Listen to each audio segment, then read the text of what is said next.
Thank you for joining us. Welcome to LumioseStation.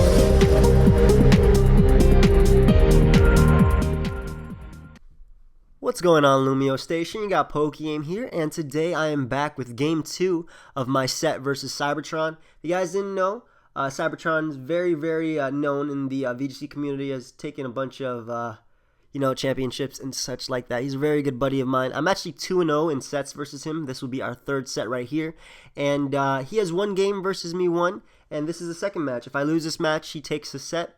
And let's get right into it. So I'm leading off with my Pinsir and my Hydreigon. He's going to leading off with his Lucario and his Amoonguss. Now, I have two Hydreigon. They're both Life Orb sets. One of them is Timid, the other one is Modest. Timid Hydreigon outspeeds Lucario before it Mega Evolves. So I was expecting this to be my Timid Hydreigon, which honestly wouldn't matter too much in this particular situation since he ends up Mega Evolving and knocking me out with close combat. This is actually my Modest Hydreigon. I didn't know that. Had I known it was my Modest Hydreigon, I would have went for Protect right here.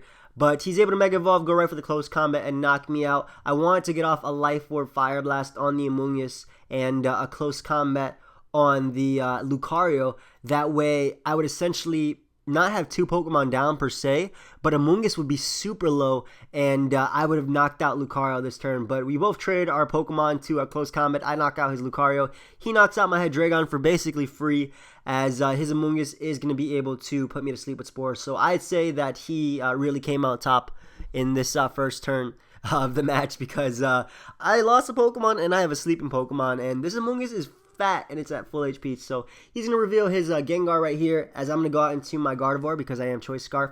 I'm just going to go right for Psychic because I will be able to outspeed this Gengar and bring it down to what is essentially going to be a Choice Focus Sash, because that's honestly the most common item that Gengar does run unless it's Mega Gengar, and my Gengar of my own is actually packing the Focus Sash as well. So going to be able to bring it down to the Focus Sash, as he went for Protect with Amoonguss because it was the safest play just in case I did try to target that with my Gardevoir.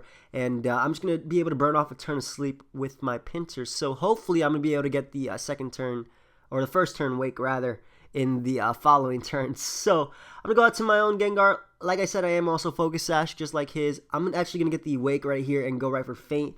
Faint is kind of like Quick Attack, but it has priority over Rage Powder and stuff like that. So I'm able to knock out his Gengar, as he is going to go right for the Rage Powder with his Amoonguss.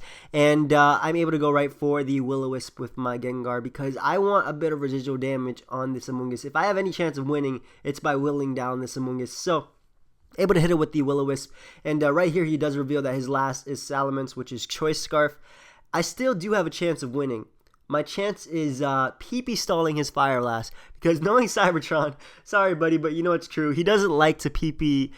Not that he doesn't like to, but he doesn't always PP up his moves. He doesn't always remember them, PP max them. So I go for Faint on the Salamence. Honestly, that was probably a poor play. Should have probably went for it on Amoonguss. Even if he did go for Protect, Faint breaks through it.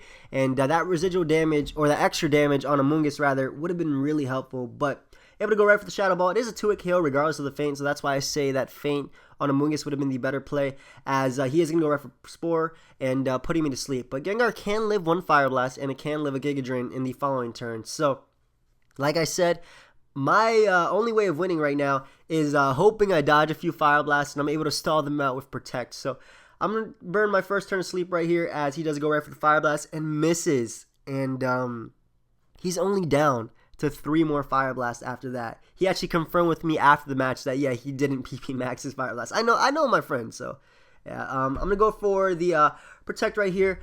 Actually, the Shadow Ball, as he ends up going for Rage Powder, which is a really good play, because if I do wake up this turn, I could have potentially knocked out the Salamence with Shadow Ball, and I would have just won the game right there, as Giga Drain with Amoonguss would not have been able to knock me out. So Rage Powder redirects my Shadow Ball into Amoonguss. This is why I said I probably should have went for Faint, because I wouldn't be able to knock it out with the combination of Faint and Shadow Ball.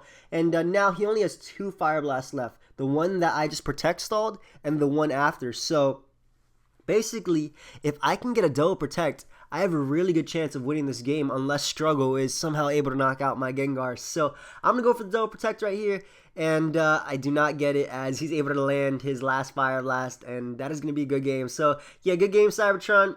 Now we are 2-1 in sets. He got this victory versus me. Guys, go check him out. Great channel. Really great guy. Like, I really do encourage you to check him out. And until next time, later, LumioStation.